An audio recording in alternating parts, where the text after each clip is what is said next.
Türkiye hesabın bankayın çend kes usazien tekildari bernameye nukleeri ya rejima İran'e girdiye.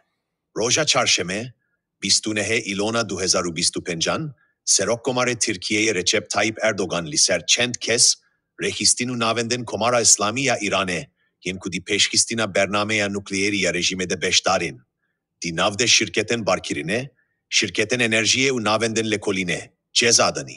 Ev gava Türkiye di demeke teku hezin rojavai, di navde devletin yekbuyi Kanada u Britanya, roja çarşeme ve gerandina cezayen enwi, lidiji bernameyin nukleeri u muşekiyin komara İslami ragihandin.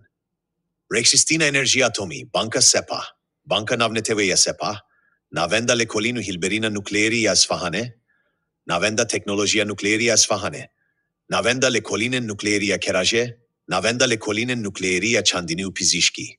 Şirketa barkirine ya İran Hindistane, şirketa enerjiya Nu, şirketa Zibile Pars, şirketa Cabri ibn Hayyan, şirketa Pişesaziya enerjiye ya Pişgam, u şirketa barkirine ya Başure İran'e di navend u şirketen ku Türkiye'ye hesabın swayen banke girtine dene.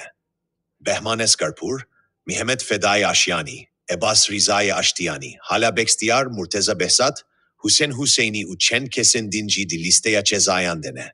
Pişti jinu ve sepandina dorpeçen neteven yekirti lidiji İran'e u zeksten liser Tehran'e liser bernameya veya nukleeri, hükümeta Türkiye'ye ragihand kuvan mal u milken çend şirket, sazi u kesen ku bi çalakiyen nukleeriyen İran'e ve giredayine cemidandine. Ev dorpeç di rastiye de bibiryaren konseya evlekariye neteven yekirtiyen 2006, 2015 u 2012 lidiji İran'e ve giredayine. Ev dorpeç roja çarşeme, yeke çot mehe, jihela serok komare Türkiye, Recep Tayyip Erdoğan ve jinu ve hatin sepandin. U rehistina enerjiya atomiya İran'e u rehistin u şirketin giredayı ve rehistina keştiyan u heta çend banken İran'i jidi nav huede digirin.